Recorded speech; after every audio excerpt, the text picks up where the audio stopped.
নমস্কাৰ মহযুঁজ প্ৰেমিক অসমবাসী ৰাইজ কেনে আছে আপোনালোক আশা কৰোঁ সকলোৱে ভালে আছে সো গাইজ আজিৰ ভিডিঅ'ত আপোনালোকক দেখাম ৰহমশাহ দলবাৰী নতুন মহটো গাইজ মহটো ক'ৰ পৰা কিনি আনিলে কিমান টকাত কিনি আনিলে আৰু আগৰ মহটো কিমান টকাত বিক্ৰী কৰিলে সম্পূৰ্ণ ডিটেইলছ আপোনালোকক এইটো ভিডিঅ'ত জনাম সো আপোনালোকে স্কিপ নকৰি পেলাই সম্পূৰ্ণ ভিডিঅ'টো চাব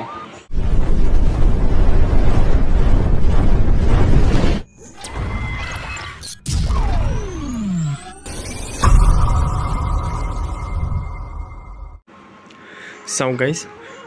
আপোনালোকৰ সন্মুখত আছে এতিয়া ৰহমশাহ আলী দলবাৰী নতুন মহটো চাও কিমান সুন্দৰ মহ কিমান সজা মহ কিমান দীঘল মহটো চাও বহুত দীঘল আছে ওখ আছে বহুত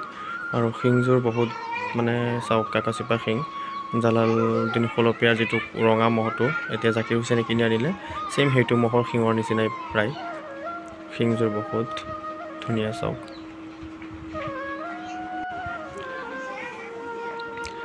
গাইজ মহটো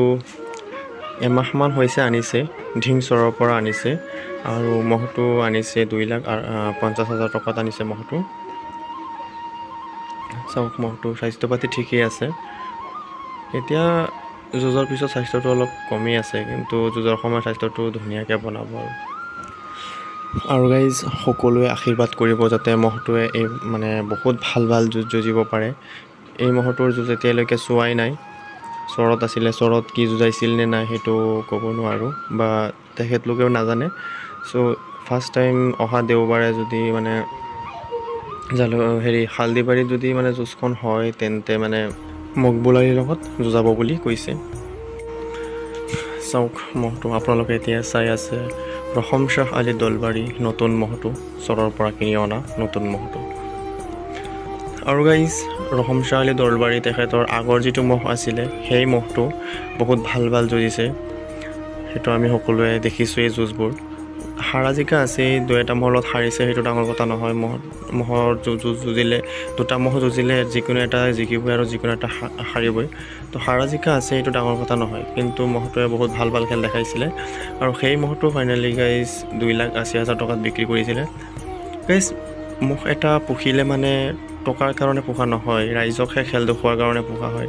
কাৰণ সেই মহটো আমাৰ গাঁৱৰ পৰাই কিনি আনিছিলে আমিৰ হামজা তেখেতৰ পৰা আমিৰ হামজাই বিক্ৰী কৰিছিলে 2,30,000 টকাত বেপাৰীক আৰু বেপাৰীৰ পৰা তেতিয়া কিনি আনিছিলে 2,50,000 টকাত আৰু ফাইনালি ইমান বছৰ ৰাখি পেলাই ইমান কষ্ট কৰি পেলাই মহটো ৰাখিছিলে লাষ্টত 30,000 টকাহে লাভ হ'ল কিন্তু কিমান খৰচ হৈছে কিমান কষ্ট কৰি পেলাই ৰাখিছিলে মহটো কিন্তু মহ এটা ৰাখিলে টকাৰ কাৰণে ৰাখা নহয় কেৱল ৰাইজক যুঁজখন দেখুৱাৰ কাৰণে ৰাখা হয় আৰু আপোনালোক সকলোৱে আশীৰ্বাদ কৰিব এই মহটোৱে যাতে আগৰ মহটোতকৈ আৰু ভাল যুঁজিব পাৰে ৰাইজক যাতে ভাল খেল দেখুৱাব পাৰে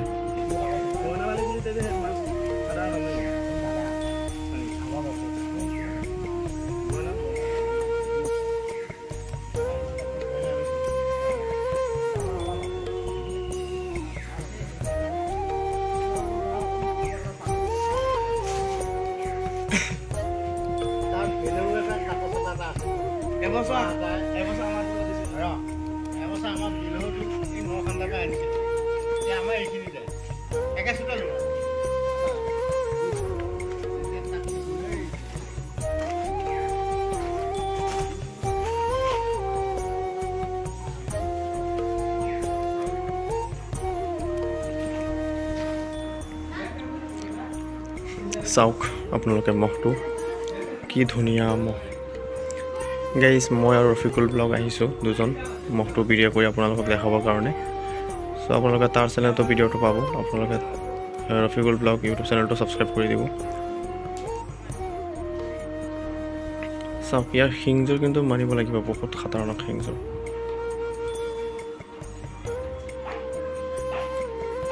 কিমান দীঘল চাওক বহুত দীঘল মহটো আগৰ মহটোৰ নিচিনাই বহুত দীঘল কিন্তু আগৰটোৰ শিংজোৰ আছিলে বহুত দীঘল অলপ মানে বেলৰ টাইপৰ আছিলে কিন্তু ইয়াৰ শিংজোৰ মানে একদম কাকজেপা বহুত ধুনীয়া শিংজোৰ ইয়াৰ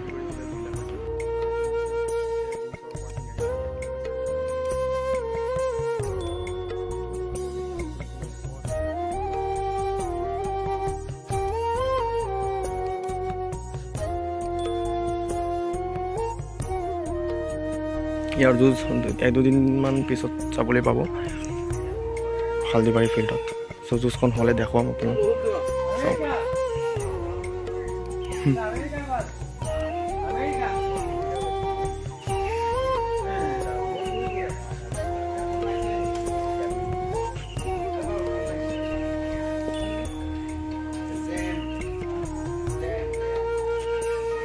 চাওক শিংযোৰ কিমান ধুনীয়া, চাওক একদম পুৰা কাকো চাওক সোণাডেকৰ মক্টৰ নিচিনাই প্ৰায় শিংযোৰ। চাওক মজা আছে।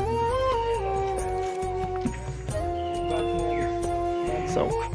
আৰু এইফালে আমাৰ ৰফিকুল ব্লগ, তেখেতে ভিডিঅ' কৰি আছে। চাওক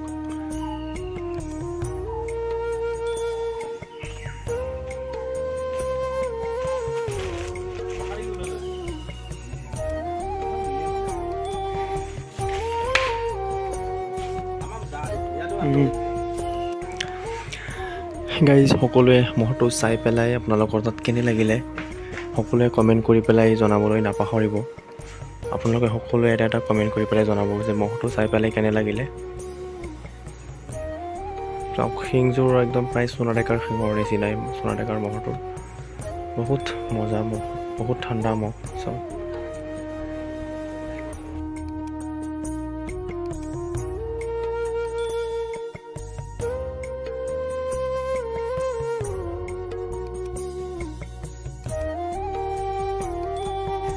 এই আখৰ অলপ দেখাব পাৰিব নেকি?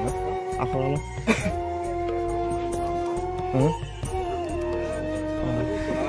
নালাগে, ঠিক আছে। যুঁজৰ দিনাখন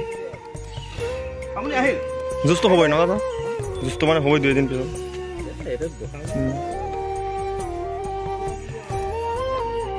শিংকেইটা চাওক একদম, চাউৰি লওক গাইজ। ৰহম চাহালি দলবাৰী নতুন মহটো চাওক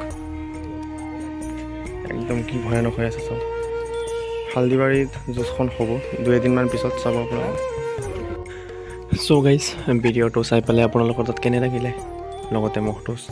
কেনে লাগিলে আপোনালোকৰ তাত আপোনালোকে কমেণ্ট কৰি পেলাই জনাব। আৰু যদি ভাল লাগিছে তেন্তে লাইক কৰিব, শ্বেয়াৰ কৰিব, আৰু চেনেলটোত নতুন হ'লে চেনেলটো ছাবস্ক্ৰাইব কৰি দিব, আৰু লগতে বেল নটিফিকেশ্যন অল কৰিব। চ' গাইজ, আজিলৈকে এইখিনি, লগ পাম বেলেগ এটা ভিডিঅ'ত। চ' থেংক ইউ।